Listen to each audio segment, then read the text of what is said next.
Welcome to us channel योग institute. आज हम पढ़ने जा रहे हैं कार्बन एंड इट्स कंपाउंड का वन शॉट वीडियो। पूरे आधे से 1 घंटे में कार्बन एंड इट्स कंपाउंड जितनी जल्दी से और अच्छे तरीके से हो सके ऐसे ख़त्म कर देंगे।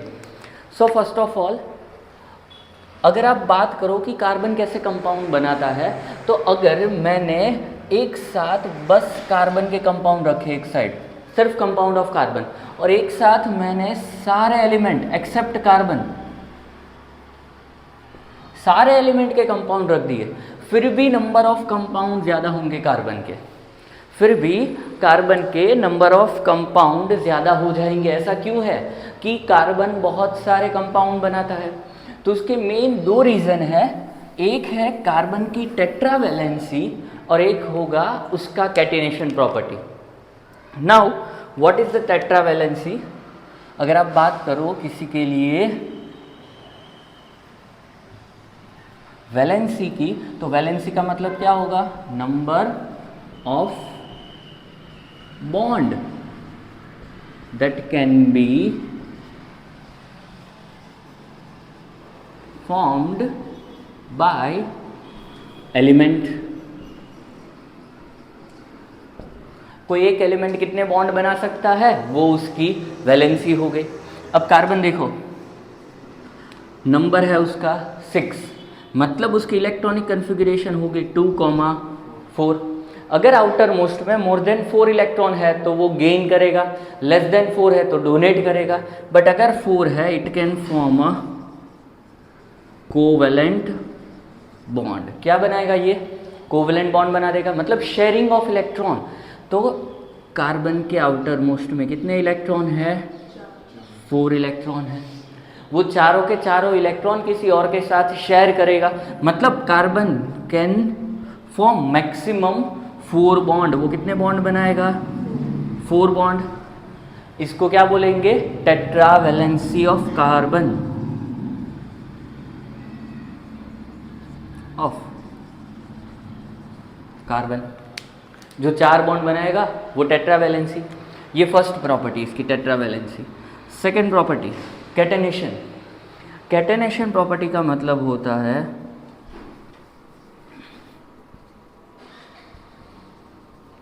कैटेनेशन का मतलब होगा कार्बन खुद के ही साथ जोड़ के ऐसे लंबी चेन बना सकता है। एक साथ बहुत सारे कार्बन एक चेन में आ सकता है। This is known as a catenation. तो these 2 are the major reason for the formation of n number of compound. बहुत सारे कंपाउंड बनाएगा कार्बन।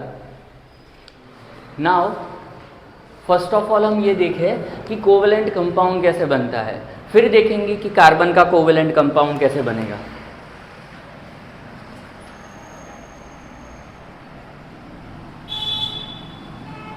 कोवेलेंट कंपाउंड कैसे बनता है? शेयरिंग ऑफ इलेक्ट्रॉन से। सपोज हाइड्रोजन के पास 1 इलेक्ट्रॉन था, ऐसे लिखेंगे। हीलियम के पास आउटर मोस्ट में 2 थे, लिख दिया, चलेगा, पर इसकी कोई ज़रूरत नहीं है। लिथियम आउटर मोस्ट में कितने इलेक्ट्रॉन होंगे? 1। बेरिलियम के आउटर मोस्ट में 2, बोरॉन के आउटर मोस्ट में 3, कार्बन के आउटर मोस्ट में 4, नाइट्रोजन के आउटर मोस्ट में 5 इलेक्ट्रॉन होंगे। ऑक्सीजन के आउटर मोस्ट में कितने होंगे? 6 इलेक्ट्रॉन। एंड फ्लोरीन के आउटर मोस्ट में 7 इलेक्ट्रॉन होंगे। ये सिर्फ मैंने जो डॉट से दिखाया है वो आउटर मोस्ट इलेक्ट्रॉन है और कुछ नहीं। अब हमें पता कैसे चलेगा कि कौन कितने बॉन्ड बनाते हैं या तो कितने शेयर करेंगे? तो जैसे जिसके पास आउटर मोस्ट में जितने इलेक्ट्रॉन की कमी है उतने वो शेयर करेगा। सबसे पहले यहाँ पे हाइड्रोजन 1 था, जब वो दूसरे हाइड्रोजन के साथ जुड़ा तो उसके पास बस 1 ही है कि जिसकी वैलेंसी हो सकती है। 1 से ज़्यादा तो हाइड्रोजन बॉन्ड बना नहीं पाएगा, फर्स्ट ऑर्बिटल। तो ये हाइड्रोजन के 2 इलेक्ट्रॉन हो गए, इसके भी 2 इलेक्ट्रॉन हो गए, मतलब दोनों सेटिस्फाई हो गए। दोनों के पास 2-2 इलेक्ट्रॉन आ गए, दोनों ने 50-50% पार्टनरशिप कर दी और स्टेबल हो गया। वैसे ही अगर मैं बात करूँ नाइट्रोजन, ये हाइड्रोजन एटम था, नाइट्रोजन है। नाइट्रोजन के आउटर मोस्ट में नंबर ऑफ इलेक्ट्रॉन कितने हैं बच्चों? 5। सो कितने की कमी है उसे? 3 इलेक्ट्रॉन की, तो वो 3 इलेक्ट्रॉन की पार्टनरशिप करेगा। सो नाइट्रोजन यहाँ पे दूसरे नाइट्रोजन के साथ अपने कितने इलेक्ट्रॉन को डोनेट करेगा? 3। तो इस नाइट्रोजन के काउंट करो, 5 थे 3 मिले 8 हो गए, यहाँ पे 5 थे 3 मिले 8 हो गए, तो ये भी स्टेबल हो गया। अगर मैं बात करूँ O2 के लिए, तो एक ऑक्सीजन के आउटर मोस्ट में नंबर ऑफ इलेक्ट्रॉन कितने होते हैं? 6। कितने की कमी है उसे? 2। सो वो 2 इलेक्ट्रॉन की और पार्टनरशिप करेगा। ये 6 था, सब बन गया, ये भी 8 हो गया, तो ये स्टेबल। 1 इलेक्ट्रॉन पेयर या फिर 2 इलेक्ट्रॉन फॉर्म 1 बॉन्ड, 2 इलेक्ट्रॉन से एक बॉन्ड बनेगा। तो हाइड्रोजन और हाइड्रोजन के बीच में कितना बॉन्ड है? सिंगल बॉन्ड होगा। यहाँ पे कितने इलेक्ट्रॉन पेयर है? 1, 2 एंड 3।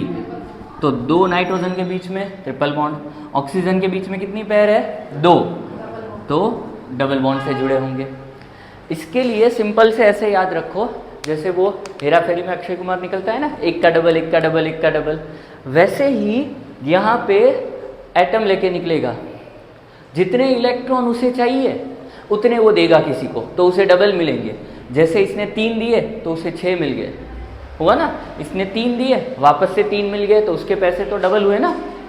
तो वैसे ही एटम लेके निकलेगा एक का डबल करने के लिए। तो जितने की कमी होगी उतना वो बॉन्ड में डोनेट करेगा। उसकी वजह से आप इजीली किसी के लिए भी कोवेलेंट बॉन्ड फॉर्म कर सकते हैं। टॉपिक होगा हमारा क्लासिफिकेशन ऑफ हाइड्रोकार्बन कंपाउंड, क्योंकि ये पूरा चैप्टर कार्बन एंड हाइड्रोजन के कंपाउंड के ऊपर ही है। सो classification of hydrocarbon compound, mainly उसके 2 टाइप होते हैं, एक होता है सैचुरेटेड और एक होगा अनसैचुरेटेड। वो कैसे बनता है वो भी देखेंगे। सैचुरेटेड में एक सीरीज आती है पूरी अल्केन, और अनसैचुरेटेड में 2 आएगा, अल्कीन और अल्काइन, दोनों अनसैचुरेटेड है। इन तीनों के अंदर आ सकता है एलिफेटिक और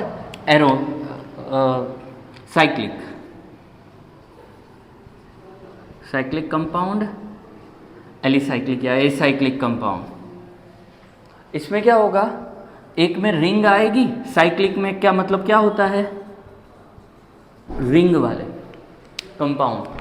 जो एसाइक्लिक है उसमें रिंग नहीं आती, या तो एलिसाइक्लिक कंपाउंड बोलते हैं, उसमें जस्ट कार्बन की नॉर्मल चेन होती है, समझे। तो मेन ये 2 टाइप की क्लासिफिकेशन, सैचुरेटेड, अनसैचुरेटेड। सैचुरेटेड के अंदर अल्केन और अनसैचुरेटेड के अंदर अल्कीन और अल्काइन। फर्दर इसकी प्रॉपर्टी यही देख ले। तो अल्केन का जनरल फॉर्मूला होता है CnH2n+2। जब भी अल्कीन बनता है तो उसमें एक डबल बॉन्ड आ जाता है। अल्केन का मतलब क्या होगा? All carbon atom are attach with single bond only. सिर्फ उसमें क्या होगा? Single bond. अल्कीन में कौन सा बॉन्ड आएगा? Double bond. वाइल अल्काइन में कौन सा आएगा? Triple bond. समझे? तो जब भी आप अल्केन में से डबल बॉन्ड बनाओगे तब उसमें 2 हाइड्रोजन निकालने पड़ेंगे, तभी बॉन्ड बन सकता है। तो इसमें 2 हाइड्रोजन कम कर दो, CnH2n+2 था, उसमें 2 हाइड्रोजन निकाल दो, तो फॉर्मूला क्या बनेगा आपका फाइनली? CnH2n। ये आपका जनरल फार्मूला रहेगा। अल्काइन में और और एक एक्स्ट्रा बॉन्ड आएगा, फिर से एक हाइड्रोजन कम होगा, तो वापस आप लिख सकते हो CnH2n-2। ये आपका फाइनल फार्मूला है। अब इसको बोलते क्या है, अल्केन अल्कीन या तो अल्काइन को होमोलोगस सीरीज। क्या बोलेंगे? Homologous series. कैसे वो देखते हैं, सपोज यहाँ पे आपके पास मीथेन है CH4, फिर इथेन आएगा CH, फिर CH3 CH2 CH3, propane CH3 CH2 CH2 CH3, butane. तो इसका फॉर्मूला तो CH4 रहेगा, इसके लिए C2H6, इसके लिए C3H8 और ब्यूटेन के लिए C4H। Here you can see always difference between two adjacent member is CH2, or you can say 14U। U मतलब एटॉमिक मास पर यूनिट का डिफरेंस है टोटल। इसके लिए सीरीज लिखते हैं तो क्या लिखेंगे हम, एक डबल बॉन्ड डालना है ना, इथीन, या फिर CH3 CH double bond CH2, propene. तो इसकी मॉलिक्यूलर फॉर्मूला रहेगी C2H4, इसके लिए रहेगा C3H6। यहाँ पे भी सेम वही डिफरेंस है। आपको इसके ऊपर से क्वेश्चन ऐसे आ सकते हैं, what is the third homologue और what is the fourth homologue of alkene. तो इसका फोर्थ होमोलोग बनाना है, मतलब कितने कार्बन आएंगे आपके पास, 5 कार्बन आएंगे। क्यों? क्योंकि इसका फर्स्ट होमोलोग तो ये रहा ना, ये इसका नेक्स्ट होमोलोग। अब अल्काइन के लिए, अल्कीन और अल्काइन एक कार्बन के लिए पॉसिबल नहीं हो सकता। मिनिमम कितने कार्बन चाहिए उसमें, 2, क्योंकि ट्रिपल बॉन्ड बनाना है। और CH3C ट्रिपल बॉन्ड CH, इसकी फॉर्मूला क्या होगी, C2H2, इसकी क्या होगी, C3H4। इसी के अकॉर्डिंग मिलेगी आपको सभी। अगर आपको सपोज इसके अकॉर्डिंग फिफ्थ की फॉर्मूला पूछिए कि जिसमें 5 कार्बन होंगे, ऐसा अल्कीन कौन सा होगा, तो हम क्या बनाएंगे यहाँ पे, C5H10, 10 - 2 8, C5H8, ये इसका फिफ्थ होमोलोग होगा। अब इन दोनों के बीच का डिफरेंस भी क्या होगा आपके लिए, again CH2। So this is the 3 homologous series of hydrocarbon. ये सिर्फ और सिर्फ क्या है, हाइड्रोकार्बन की होमोलोगस सीरीज है। अब ये मीथेन, इथेन और इथाइन कैसे बनता है वो देखते हैं। उसके ऊपर भी लुईस स्ट्रक्चर के फॉर्मूला आते हैं। आपको मीथेन से लेके डेकेन तक के फॉर्मूला याद होने चाहिए, नहीं है तो अभी देख। For the 1 carbon in alkane CH4 is methane. For the 2 carbon C2H6 is ethane. For the 3 carbon C3H8 is propane. For the 4 carbon C4H10 is butane. For the 5 carbon C5H12 is pentane. For the 6 carbon C6H14 is hexane. For the 7 carbon C7H16 is heptane. For the 8 carbon C8H18 is octane. Yes, very good. For the 9 carbon C9H20 is nonane. And last 10 carbon C10H22 is decane.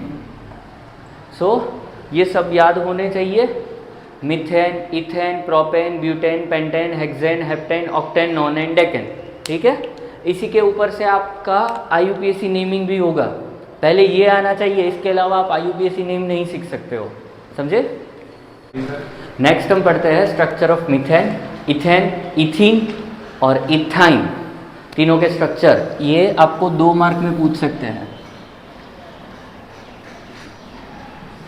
Methane easy है इसलिए ज़्यादातर नहीं पूछते। CH4, centre में carbon होगा, carbon के साथ कितने हाइड्रोजन जुड़े हैं? 4, और कार्बन के इलेक्ट्रॉन भी कितने होते हैं? 4। हाइड्रोजन कितने बॉन्ड बना सकता है? एक हाइड्रोजन कितने बॉन्ड बनाएगा? 1। तो सब हर एक जगह पे एक एक हाइड्रोजन आ जाएगा। हाइड्रोजन को सेटिस्फाई होने के लिए कितने इलेक्ट्रॉन चाहिए? 2। तो यहाँ पे देखो चारों हाइड्रोजन सेटिस्फाई हो गए ऐसे। और ये हमारा कार्बन, उसे कितने चाहिए? 8 मिल गए उसे, तो ये मीथेन बन गया। अब इसी में अल्केन में इथेन लिखते हैं, C2H6। मतलब इससे पहले ऐसे लिख लो अगर समझ नहीं आता तो, CH3। तो एटलीस्ट इतना तो पता चलेगा कि कार्बन कार्बन के बीच में क्या है? Single bond. तो ये पता चल गया कि ये कार्बन और ये कार्बन ऐसे जुड़ा है। फिर बाकी कितने बचे इसके? कितने इलेक्ट्रॉन हैं? बचे कितने एक बॉन्ड बनने के बाद? 3 बचे ना। एक बॉन्ड इसके साथ बन गया तो इस कार्बन के कितने बचे? 3। वो तीनों के साथ क्या आ जाएगा अब? हाइड्रोजन ऐसे। तो ये हाइड्रोजन के देखो 1 2 3। वैसे ही इसी के साथ और 3 हाइड्रोजन आएंगे।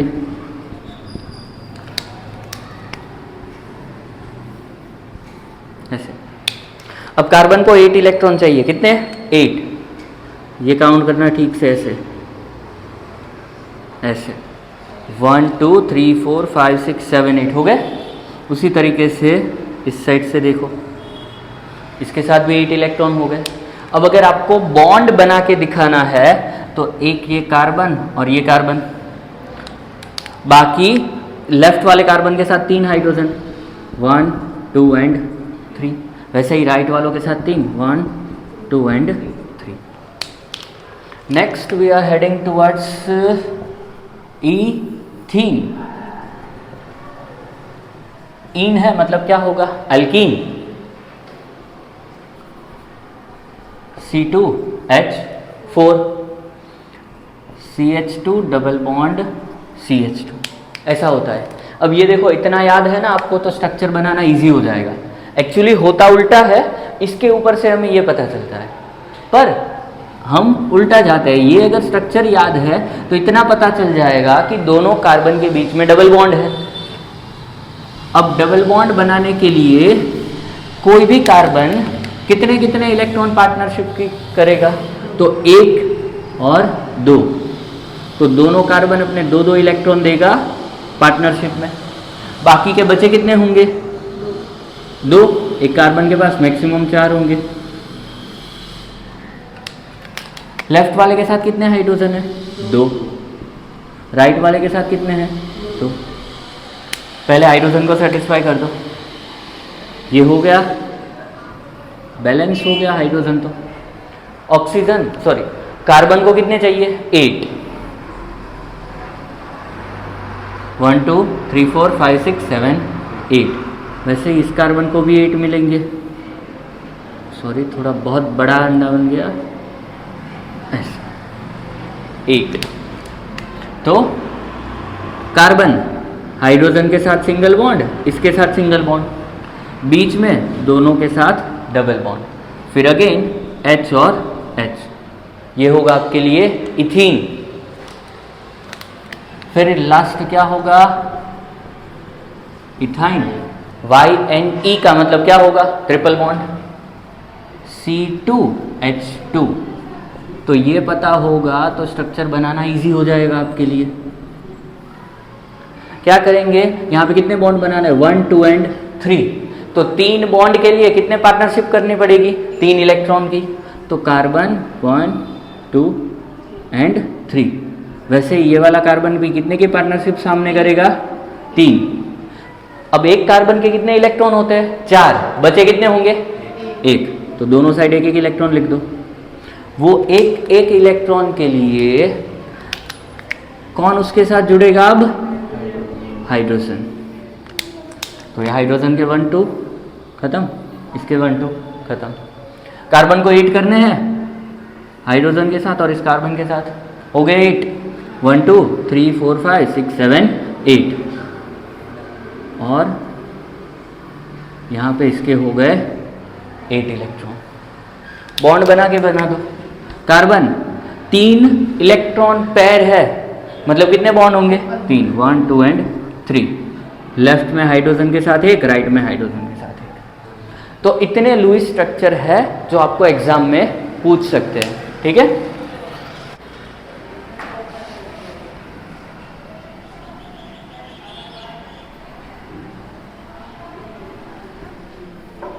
जब भी कोई 2 कार्बन कंपाउंड एक दूसरे के साथ रिएक्ट करते हैं तो कोई पर्टिकुलर पार्ट में चेंज होता है, पूरे कार्बन के कंपाउंड में कोई चेंज नहीं होगा। उसको बोलेंगे रिएक्टिव ग्रुप या तो फंक्शनल ग्रुप होगा वो। फंक्शनल ग्रुप बहुत सारे हैं पर आपको बस लिमिटेड पढ़ने हैं कुछ। शुरू कैसे करें तो एक्चुअली सिंगल बॉन्ड है उसको बोलते हैं अल्केन। क्या बोलेंगे? अल्केन। और उसके लिए सफिक्स आता है ANE। डबल बॉन्ड को बोलते हैं अल्कीन, उसके लिए सफिक्स आता है ENE। ट्रिपल बॉन्ड को बोलते हैं अल्काइन, उसके लिए YNE। फिर होता है हेलोजन। हेलोजन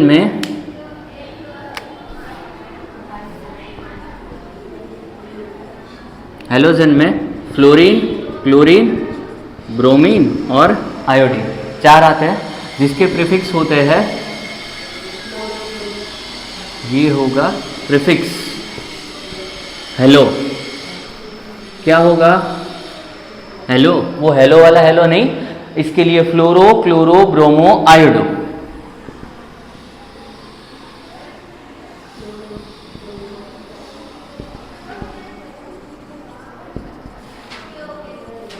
ये सारे क्या है? प्रीफिक्स है। क्या है? प्रीफिक्स का मतलब तो पता है ना, जो बिफोर द नेम लगेंगे। नेक्स्ट होता है आपके लिए OH इज द अल्कोहल।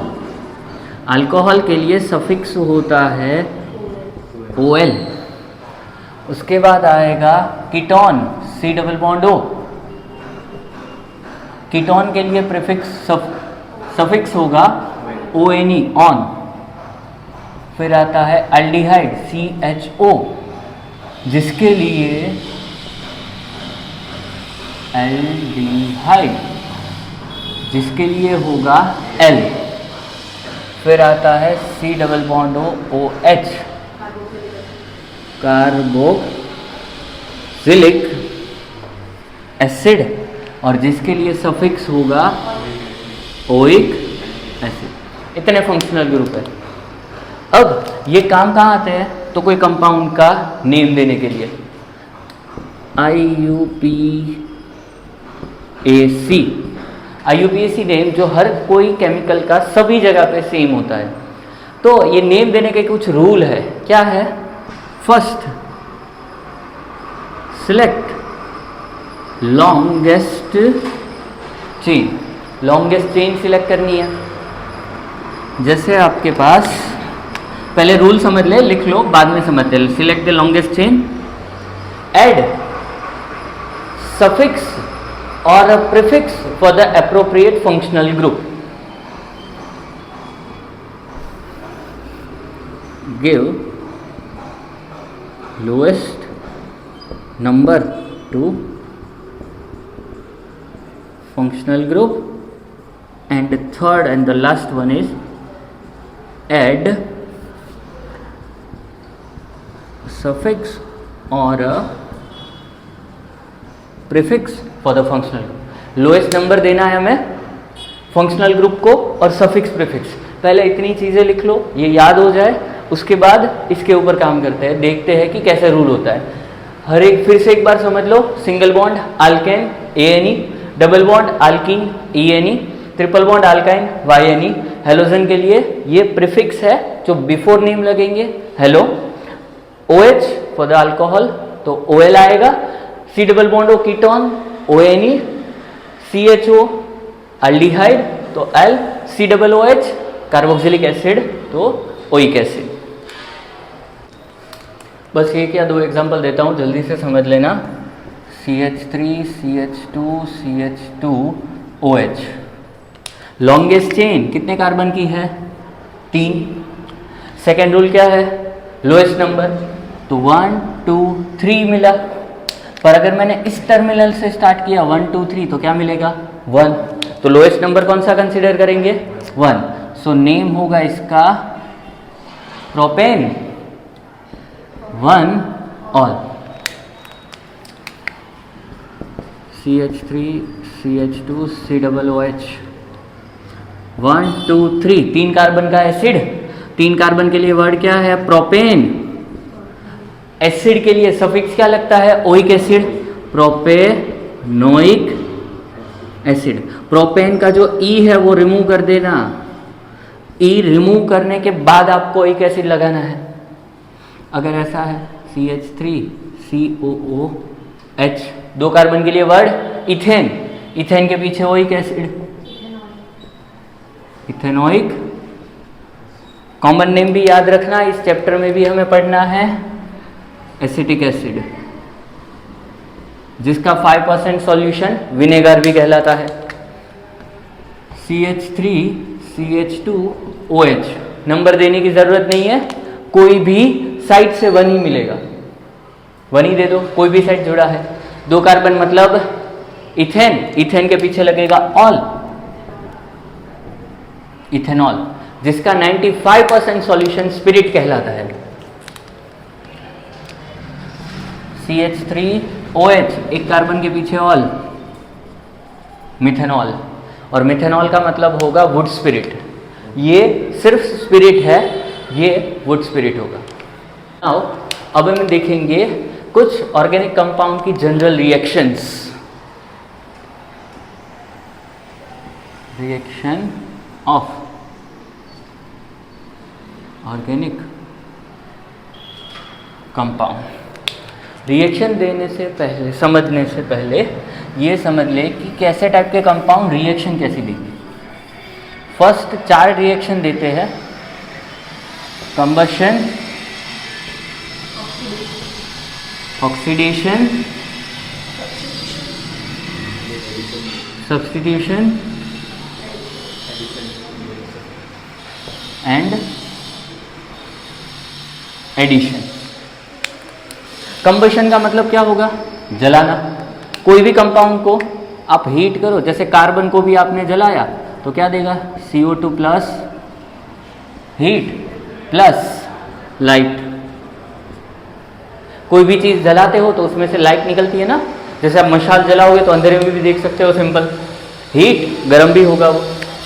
उसकी जगह पे मैंने जलाया CH4 प्लस O2 को, हीट किया तो कार्बन ऑक्सीजन के साथ जुड़ के देगा मुझे CO2, हाइड्रोजन ऑक्सीजन के साथ जुड़ के मुझे देगा water, plus heat plus light. तो मुझे मिलेगा क्या? CO2 plus O2, sorry CO2 plus water plus heat and light. ये आया होगा, हाँ क्लियर आ रही है। Hello hello hello hello hello, चलो आ रही है। एक बार सुन लो, चलेगा, अभी देखते हैं, चलेगा, जो होगा वो देखा जाएगा। नाउ ऑक्सीडेशन, पहले इसे बैलेंस कर देते हैं। यहाँ पे देखो कितने हाइड्रोजन है? 4। इधर कितने हैं? 2। बैलेंस करने के लिए 2 लगा। ऑक्सीजन कितने हो गए? 2 and 2 4। इधर कितने हैं? 2। बैलेंस करने के लिए 2 लगा।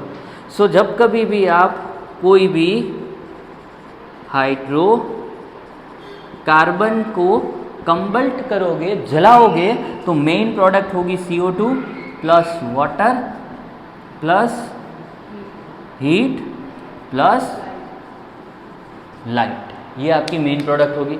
ऑक्सीडेशन, एक ही रिएक्शन पढ़नी है हमें, CH3 CHH OH, इथेनॉल है ये। ऑक्सीडेशन करेंगे through oxidising agent like KMnO4 H2SO4 या फिर K2Cr2O7 H2SO4 और डेल्टा, हीट करेंगे साथ में।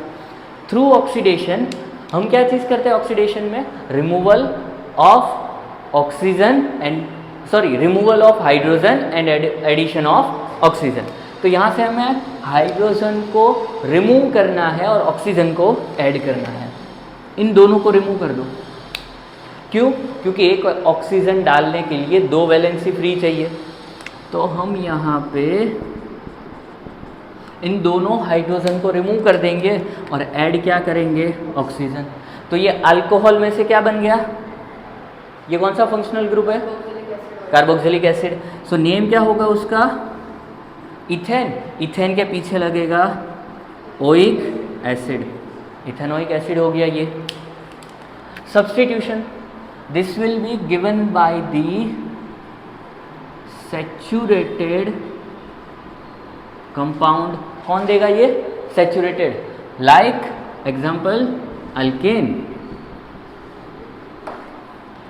देखो रिएक्शन कैसे होती है। जैसे आपके पास CH4 था, क्या था? इसको आपने Cl2 और सनलाइट की प्रेजेंस में रख दिया, तो Cl ऐसे होगा ना, Cl के एक मोलेक्यूल, एक क्लोरीन एक हाइड्रोजन बनाएगा HCl। यहाँ से कौन खाली पड़ा? क्लोरीन फ्री पड़ा। यहाँ पे किसकी वैलेंसी खाली हुई? कार्बन की। तो जहाँ पे कार्बन की वैलेंसी फ्री हुई है वहाँ पे कौन लग जाएगा? क्लोरीन। सो अल्टीमेटली देखने से क्या लगेगा? Hydrogen atom will substituted by chlorine. इसका नेम क्या होगा? प्रीफिक्स आता है ना, हेलो। सो क्लोरो, एक कार्बन है तो methane, chloro methane. So substitution पता चला। नाउ एडिशन, हम ऐड किस में कर सकते हैं? जिसमें भूख होती है। भूख किस में होगी? सैचुरेटेड या अनसैचुरेटेड? अनसैचुरेटेड में। आप आराम से एक रिसेप्शन में गए थे, बहुत अच्छा, जितना खाना अच्छा था सब कुछ खा लिया। अब घर पे आओगे कुछ नहीं खा पाओगे, आप सैचुरेटेड हो गए। उसी टाइम पे अगर आप घर से डिनर करके निकले हो, बाहर कहीं पे आपने अच्छी सी आइसक्रीम की शॉप देख ली, वहाँ जाके आइसक्रीम खा जाओगे। क्यों? अभी जगह थी, अभी सैचुरेटेड नहीं हुए थे आप। तो ऐड उसी में हो सकता है जिसमें कुछ ना कुछ अनसैचुरेशन होता हो। Given by unsaturated compound. What is mean by unsaturated? Example कौन से होते हैं इसके? अल्कीन और अल्काइन। लाइक हमने लिया इथीन। क्या लिया? इथीन। कार्बन कार्बन के बीच में एक एक्स्ट्रा बॉन्ड है, एक बॉन्ड से भी दोनों कार्बन जुड़े रह सकते हैं, उसे 2 बॉन्ड की ज़रूरत नहीं है। तो अगर मैंने इसे H2 और निकल कैटालिस्ट के साथ रिएक्शन करवाई, किसके साथ? निकल कैटालिस्ट के साथ, तो एक बॉन्ड इसका टूट जाएगा ऐसे। तो दोनों कार्बन की एक एक वैलेंसी फ्री होगी। कार्बन को कितनी वैलेंसी चाहिए? 4 बॉन्ड बनाएगा तभी स्टेबल होगा। पहले 2 हाइड्रोजन के साथ और 2 इस कार्बन के साथ बनाए थे, अब एक तोड़ दिया तो एक एक बॉन्ड खाली पड़ा उसका, वो सेटिस्फाइड होगा by this hydrogen. So ultimately we can write like this CH3 CH3, this is the ethane. क्या होगा ये? इथेन। तो here 4 different type of chemical reaction is shown by the hydrocarbon compound: combustion, oxidation, substitution and addition. Now 2 important compound की reaction पढ़नी है हमें, ethanol and ethanoic acid.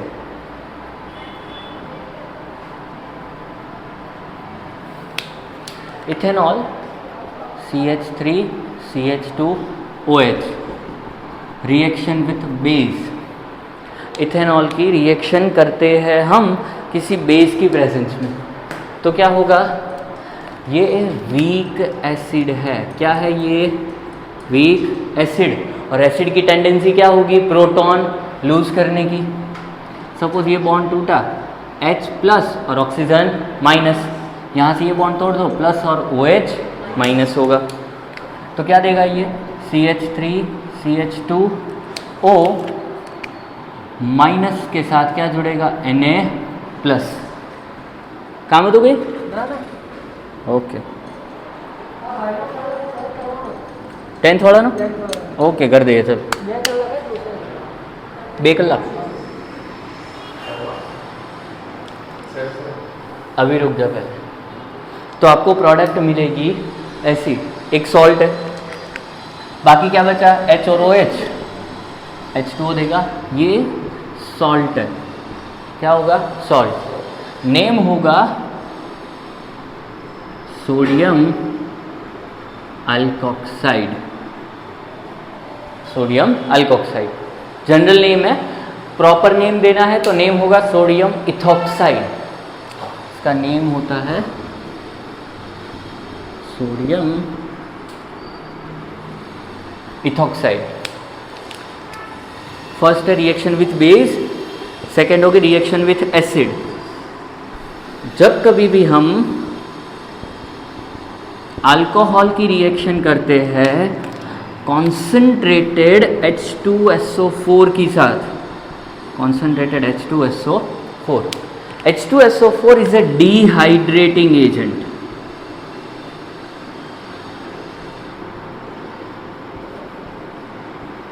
अब ये डिहाइड्रेटिंग एजेंट का मतलब क्या होगा? वाटर खींच लेता है कहीं से भी। H2SO4 क्या करेगा? वाटर निकाल लेगा कहीं से भी। वाटर कैसे निकालेगा? यहाँ पे OH दिख रहा है, इसके बाजू वाले में से H, एक जगह से दोनों निकालेगा तो अनस्टेबल हो जाएगा, पॉसिबल नहीं है कि वो स्टेबल हो सके। तो एक से OH और बाजू वाले में से H निकाल देगा। क्या बन गया ये? वाटर। अब देखो यहाँ से OH गया, क्या बना ये? CH2। इधर CH3 था, एक हाइड्रोजन गया, क्या बन गया?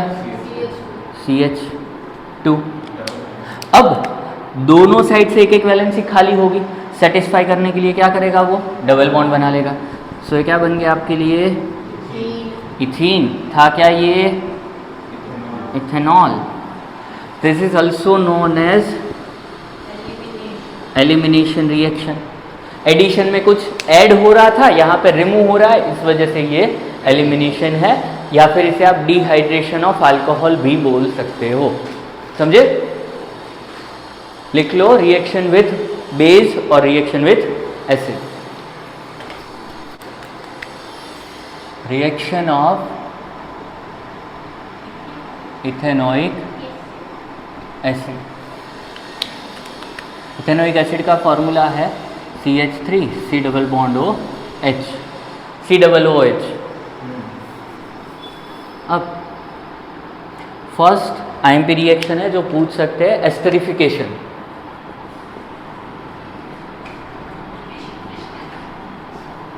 होगा फॉर्मेशन ऑफ एस्टर। बनेगा कैसे? एसिड रिएक्ट करेगा अल्कोहल के साथ, इथेनॉल के साथ, CH3 CH2OH। मैंने उल्टा इसलिए लिखा है कि समझने में आसानी हो, और कुछ नहीं। Carboxylic acid, ethanoic acid react करेगा इथेनॉल के साथ, यहाँ से OH और ये H माइनस H2O हो गया, ये बना देगा H2O। अब ये CH3 C double bond O, ये बना के देगा OCH2 CH3। This is the ester, possesses the sweet smell। बड़ी अच्छी स्मेल होती है। ये एसिड की कंफर्मेटिव टेस्ट भी है। एक टेस्ट ट्यूब के अंदर एसिड लेते हैं, मतलब अननोन कंपाउंड होगा वो, फिर उसके अंदर थोड़ा सा अल्कोहल डालेंगे, अल्कोहल डालने के बाद स्लाइटली एसिडिक मीडियम में रिएक्शन होगी तो थोड़ा सा एसिड डाल देंगे, H2SO4 या कुछ भी, फिर वाटर बाथ में हीट करने के लिए रखेंगे। After a certain time sweet smell comes, it means वहाँ पे फॉर्म क्या हो गया, एस्टर फॉर्म हुआ है, तो आपका स्टार्टिंग मटेरियल क्या होना चाहिए, एसिड।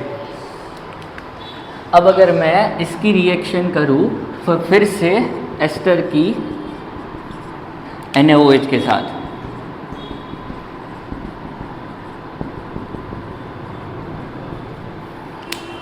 तो इस साइड बॉन्ड यहाँ से टूटेगा, तो ये ऑक्सीजन नेगेटिव बनेगा, ये बनेगा हमारा पॉजिटिव।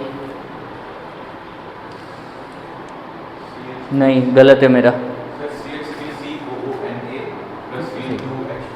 हाँ भाई सही है, बॉन्ड ब्रेक हुआ, यहाँ से ये वाला होगा पॉजिटिव नेगेटिव, नेगेटिव के साथ पॉजिटिव जोड़ दो, CH3 C double bond O, इसके साथ जुड़ेगा ये Na plus CH3 CH2, positive था, पॉजिटिव के साथ नेगेटिव OH अटैच हो जाएगा, बंदा। इसका नेम होगा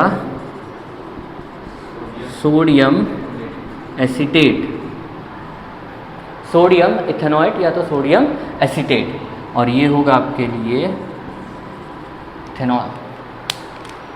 अगर ये सेम रिएक्शन पर यहाँ पे 16 या 17 कार्बन होते तो भी ये सोप होता आपके लिए। Sodium salt of a fatty acid और ester is known as a soap. वो आगे बढ़ते हैं कि क्या होता है, reaction of carboxylic acid with carbonate and bicarbonate. क्यों, कुछ और है सर? ये जो एथेनॉल है सर, वो हाँ C2H5OH। हाँ, तो फिर तो ये वही तो है C2H5OH, C2H5OH। रहने दे, कार्बोक्सिलिक एसिड इसमें नहीं होगा इतने में, कार्बोनेट बाइकार्बोनेट, बेस लिख लेते हैं। सेकेंड, रिएक्शन विथ बेस या तो अल्कली, आपके पास था CH3 C double bond OH plus, alkali क्या होगा, NaOH। ये एसिड है, बेस है, न्यूट्रलाइजेशन होगी, सॉल्ट प्लस वाटर, H और OH निकलेगा, बना के क्या देगा, H2 plus sorry minus plus, plus minus, plus minus को जोड़ दो, नेगेटिव ऑक्सीजन के साथ क्या अटैच होगा, positive sodium, CH3 C double bond O, और इसके साथ जुड़ेगा Na। सोडियम एसीटेट बोल सकते हो, या फिर ये इथेनोइक एसिड का सॉल्ट है, so you can call sodium ethanoate. समझे? तो अल्कोहल के साथ रिएक्शन एस्टर देगा और बेस के साथ रिएक्शन सोडियम इथेनोएट या तो सोडियम एसीटेट देगा। तो थर्ड रिएक्शन है reaction with Na2CO3 carbonate and NaHCO3 bicarbonate, CH3 C double bond OH plus Na2CO3। ये चीज़ याद करो जो हमने पहले की थी, एसिड प्लस Na2CO3, ये देता था salt plus water plus CO2। कोई भी हो, चाहे कार्बोनेट हो या फिर बाइकार्बोनेट हो, इसकी जनरल रिएक्शन यही है, एसिड प्लस कार्बोनेट या तो bicarbonate, salt plus water plus CO2 देता है। यहाँ पे वही बनाना है हमें, यहाँ से बॉन्ड तोड़ दो, नेगेटिव और पॉजिटिव, ये पॉजिटिव होगा, ये CO3 नेगेटिव। सॉल्ट क्या देगा आपको, ये CH3 C double bond O और नेगेटिव ऑक्सीजन के साथ कौन जुड़ेगा, positive Na plus water plus CO2। अगर आपको इसे बैलेंस करना है, 2 सोडियम इधर 2 कर दो, अब ये एसिड 2 हो गया, इस साइड 2 कर देंगे, 2 हो गया बैलेंस। अब रिएक्शन करो, CH3 C double bond O H plus NaHCO3, sodium bicarbonate या तो sodium hydrogen carbonate, minus plus plus minus, तो नेगेटिव ऑक्सीजन के साथ कौन जुड़ेगा? ये ऑक्सीजन नेगेटिव है, जुड़ेगा कौन उसके साथ? Sodium. So this is the sodium ethanoate plus H2O plus CO2। देख लो ऑलरेडी बैलेंस है, कुछ करने की ज़रूरत नहीं है। डन। तो यहाँ पे हमारी रिएक्शन ख़त्म हुई। इसी में से कोई ना कोई क्वेश्चन कंफर्म है जो बोर्ड में आएगा, अच्छे से पढ़ लेना, अच्छे से याद कर लेना। देखते आगे, चलो। What is soap? Soap is sodium salt of a fatty acid और एस्टर। अब ये फैटी एसिड वर्ड आया मतलब उसमें 16 या तो 17 कार्बन होंगे। मैं इतनी लंबी चेन बनाने की बजाय वहाँ पे एक R पार्ट लिख देता हूँ, R COON। ये होगा आपके लिए कार्बन चेन। क्या होगा ये? Carbon chain. अगर आप कहीं पे सोप देखोगे 5, 6, 7, 8, 9, 10, 11, 12, तो ऐसा दिखेगा, ऐसा। जहाँ पे भी आप कॉर्नर देख रहे हो वहाँ पे हर जगह के कार्बन है और वैलेंसी बाकी है, वहाँ पे हाइड्रोजन है। तो इसमें ऐसा दिखेगा आपको, ये CH3, ये CH2, यहाँ पे CH2, तो हर एक जगह पे कार्बन एंड हाइड्रोजन होगा। तो कार्बन हाइड्रोजन तो कैसे होते हैं? नॉन पोलर होते हैं ना। तो this is known as non polar tail. यहाँ पे ये ऑक्सीजन नेगेटिव होगा, सोडियम पॉजिटिव होगा। तो यहाँ पे आपको चार्ज दिख रहा है, पोलैरिटी दिख रही है, पोल्स दिख रहा है, मतलब ये आपके लिए होगा polar head. Non polar tell होगी, पोलर हेड होगा। अब जो जैसा होता है उसे पसंद करता है। सपोज ये नॉन पोलर पार्ट है तो ये नॉन पोलर को पसंद करेगा, मतलब ये नॉन पोलर में डिसॉल्व होगा, dissolve in non polar like oil. तो जब ये आप ऑयल और पानी को मिक्स करके देखो, कभी साथ में आते नहीं आएंगे, ऑपोजिट अलग अलग रहेंगे, लेयर फॉर्म करेंगे। तो अगर ये ऑयल के जैसा नेचर रखता है तो वाटर से दूर रहना चाहेगा। कहाँ रहेगा? वाटर से दूर रहेगा, रिपेल करेगा। तो इस नेचर को बोलते हैं हाइड्रोफोबिक। तो ये क्या होगा आपके लिए? हाइड्रोफोबिक टेल होती है। जैसे हम बोलते हैं ना हमें फोबिया है, फोबिया मतलब उसका डर होना ऐसा। तो ये पानी के साथ नहीं जाएगा, पानी से दूर रहेगा, अवे फ्रॉम द वाटर रहेगा। तो ये आपके लिए हाइड्रोफोबिक टेल होगा। ये पोलर है और वाटर भी कैसा होता है? पोलर। तो इस पार्ट को बोलते हैं हम हाइड्रोफिलिक। हेड होगा, टेल जो है वो हाइड्रोफोबिक होगी और हेड जो है वो हाइड्रोफिलिक होगा। जब क्लीनिंग एक्शन कैसे देता है सोप? तो सपोज ये आपका क्लोथ था, इसके ऊपर इस जगह पे डर्ट या तो ऑयल पार्टिकल आ गया था। ये सपोज आपका क्या है? ऑयल। जब आप इसके ऊपर सोप को रब करोगे तो ऑयल के साइड कौन सा पार्ट अट्रैक्ट होगा? टेल वाला। तो ये टेल जो है वो अंदर की साइड रहेगी ऐसे, और हेड जो है उसका बाहर की साइड रहेगा। क्यों? क्योंकि हेड किस में डिसॉल्व होता है? वाटर में। टेल किसकी साइड अट्रैक्ट होगा? ऑयल की साइड। तो टेल जो है वो ऑयल की साइड रहेगी, वाटर है वो, हेड जो है वो बाहर रहेगा। अब जैसे ही मैं इसके ऊपर से वाटर को पास करता हूँ यहाँ से ऐसे, ये क्या पास किया मैंने? वाटर। तो वाटर के साइड ये हेड अट्रैक्ट होगा। अब वाटर ऐसे यहाँ से पास हो रहा है तो ये वाटर इन तीनों को ऐसे खींच लेगा बाहर। वाटर क्या करेगा? इस हेड को खींचेगा अपनी साइड। तो हेड टेल को खींचेगा और टेल किसके साथ जुड़ी है? ऑयल के साथ। तो ऑयल को कपड़े में से खींच के बाहर निकाल देगी। तो आपको कुछ ऐसा देखने को मिलेगा फाइनली। ये था डर्ट।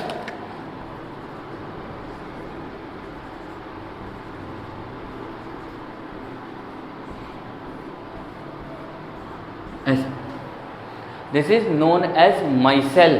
क्या होगा ये? माइसेल, माइसेल फॉर्मेशन, समझे? तो इस MICELLE, ठीक है।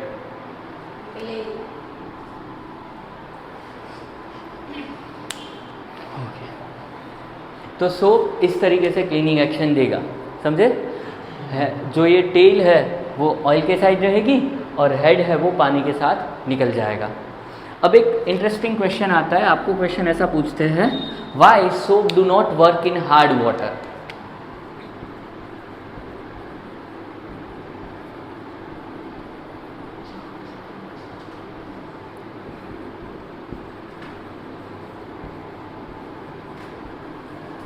अब हार्ड वाटर किससे होता है? Due to the salt of a calcium और मैग्नीशियम।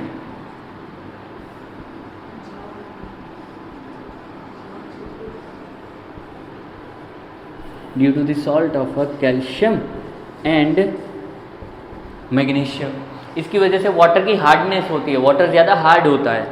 अब जब भी हम सोप इसमें डालते हैं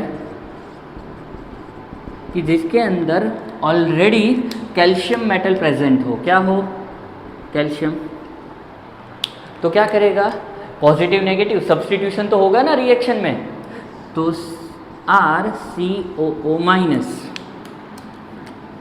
इसके साथ जुड़ेगा कैल्शियम 2+।